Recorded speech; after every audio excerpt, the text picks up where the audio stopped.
तिकडं नवरी मंडपात येऊन बसल्या तरी ह्यो नवरा गाडीतच होता आणि लेट झाल्यामुळे गाडी थांबवून आम्हाला लिंबू टाकाय वेळच नव्हता. मालकांचं पण सनरूपची गाडी घेतलेल्याचं पैसे फिटलं. जेव्हा या करवलीनं सनरूप मधनं डोकं बाहेर काढून लिंबू फेकलं. आयला अजून यासनी दिवसभर गाडीत ठेवलं तर गाडीचा कुठला पार्ट कुठं वापरतील ती कंपनीला पण कळायचं नाही. गाडीत असला अजून काही काही शोध लागायच्या आत हॉलवर जाऊया म्हणलं आणि ह्यासनी गाडीचं इमान करून हॉल समोरच आणलं. नवरदेव पुढच्या गाडीनं आणि मम्मी मागच्या गाडीनं. तसंच असणार हो, ह्यो फिरणार आता जोडीनं. काय फिरतो इकडे मम्मीची मागणं लाद बसलेली कळल का?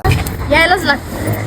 इकडे या करवलीमुळे लग्नाला आलोय का ढवारा मटण थाळी खायला तीच कळना. ही यायला असं लागतंय, ह्याच्याशिवाय दुसरं काय बोलना. तवर इकडे हॉलवर मेकअप आर्टिस्ट पण आपलीच मैत्रीण निघाली. तिला बी जवळ बोलावली आणि म्हणलं फाउंडेशन लावायचं मला. आणि इकडे फोटोग्राफरनं पण दाखवलेली ही जी कला. एका पोस्ट साठी नवरदेवाला तास झालं गाडीत बसवला. एसकेच्या डोक्यात विचार बघा, मीन बायकूच दोघच लगीन करायचं, कुणाला नाही बोलवायचं. बघत बघत इकडे नवरदेवाचं फोटोशूट झालं. तवर तिकडे बेंजो बेंजो सगळं आलेलं आणि नवरदेवाला पण आता घोड्यावर बसाय बोलवलेलं. बघत बघत इकडे एवढी गर्दी जमल्या आणि गाठी भिटी पण चालू झाल्या. नवरदेव नाचवतोय घोड्याला का घोडा नाचवतोय नवरदेवाला तीच कळत नव्हतं. इकडे नवऱ्याला आलेली सगळी ओवळायला आणि फोटोग्राफर बघतोय तर काय तो लागलेला किचन मध्ये चमचा हुडकायला. आता व्लॉग मधनं कळणार आहे, नाहीतर मी ठेवलेलं गुपित ह्याला खा म्हणलेला हळूच उपीट. अहो ही कुठे, अजून लग्नाची एंट्री आहे बाकीचं पुढच्या पार्ट मध्ये बघा की.